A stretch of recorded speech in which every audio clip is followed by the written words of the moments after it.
ಅಪ್ಪುಗೆ ಒಂದಿನ ಹುಷಾರಿಲ್ದೇ ಇರೋದಕ್ಕೆ ಅವ್ನ ಮುಖನೂ ನೋಡೋಕ್ಕಾಗ್ತಿಲ್ಲ, ಅವನನ್ನು ಸಂಭಾಳ್ಸೋಕ್ಕೂ ಆಗ್ತಿಲ್ಲ. Hi, welcome to my mini vlog.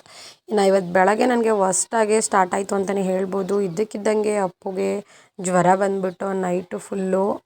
ಇನ್ನು ಅವನಂತೂ ಬೇಗ ಊರನ್ನು ನೆನಪು ಮಾಡ್ಕೊಬಿಡ್ತಾನೆ. ಬಂದು ಏನೋ ಒಂದು 5 ಡೇಸ್ ಆಗಿದೆ ಅಷ್ಟೇ, ಆಲ್ರೆಡಿ ಅವನಿಗೆ ಜ್ವರ ಬಂದಿದ್ದಾವೆ. ಸರಿ ಅಂತ ಹೇಳಿ ಬೆಳಗ್ಗೆಗೆ ತಿಂಡಿ ಎಲ್ಲನೂ ಮಾಡಿಟ್ಟು ಇನ್ನು ಎಲ್ರಿಗೂ ತಿಂಡಿ ಹಾಕ್ಕೊಟ್ಟು ನಾನು ಕೂಡ ತಿಂಡಿನ ತಿಂದು ಸ್ವಲ್ಪ ಸಿರಾಪ್ ಹಾಕಿದ್ದೆ. ಆದರೂ ಕೂಡ ಅವನಿಗೆ ಕಡಿಮೆ ಆಗಲೇ ಇಲ್ಲ. ಫುಲ್ ವಾಮಿಂಟ್ ಎಲ್ಲ ಮಾಡ್ಕೊಬಿಟ್ಟು ಜಾಸ್ತಿನೇ ಜ್ವರ ಬಂದು. ಸರಿ ಅಂತ ಹೇಳಿ ನಾನು ರೆಡಿಯಾಗಿ ಹಾಸ್ಪಿಟಲಿಗೆ ಕರ್ಕೊಂಡು ಹೋಗೋಣ ಅಂತ ಹೇಳಿ ಹೊರಟು.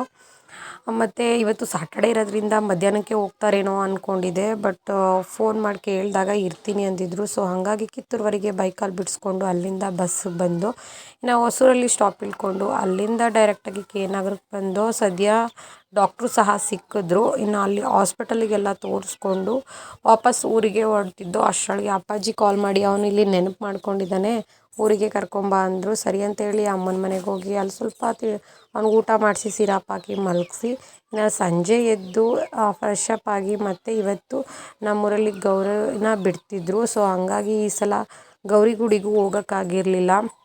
ಹಾಗಾಗಿ ನೈಟು ಹೋಗಿ ಬರೋಣ ಅಂತ ಹೇಳಿ ನಾನು, ನನ್ನ ತಂಗಿ ಮತ್ತು ನನ್ನ ತಮ್ಮ ಮೂವರು ಕೂಡ ಇಲ್ಲಿ ಗೌರಿ ಗುಡಿ ಹತ್ರ ಬಂದು ಇಲ್ಲೆಲ್ಲ ಲೈಟಿಂಗ್ಸ್ ಎಲ್ಲ ನೋಡಿಕೊಂಡು ಗುಡಿಗೆ ಹೋಗಿ ಪೂಜೆ ಎಲ್ಲ ಆಗ್ತಿತ್ತು.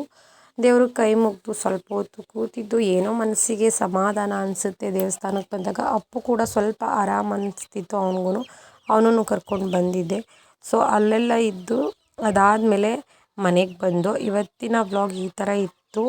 ಮತ್ತು ಇದೇ ವ್ಲಾಗ್ನ ನಾನು ನಾಳೆ ಕಂಟಿನ್ಯೂ ಮಾಡ್ತೀನಿ. ಈ ವ್ಲಾಗ್ ಇಷ್ಟ ಆಗಿದರೆ ಪ್ಲೀಸ್ ಲೈಕ್ ಮಾಡಿ. ಹಾಗೆ ನನ್ನ ಪೇಜ್ನ ಇನ್ನೂ ಯಾರೆಲ್ಲ ಫಾಲೋ ಮಾಡ್ಕೊಂಡಿಲ್ಲ ಬೇಗ ಬೇಗ ಫಾಲೋ ಮಾಡ್ಕೊಳ್ಳಿ. ಇದೇ ಥರ ಸಪೋರ್ಟ್ ಮಾಡ್ತೀರಿ. Thank you.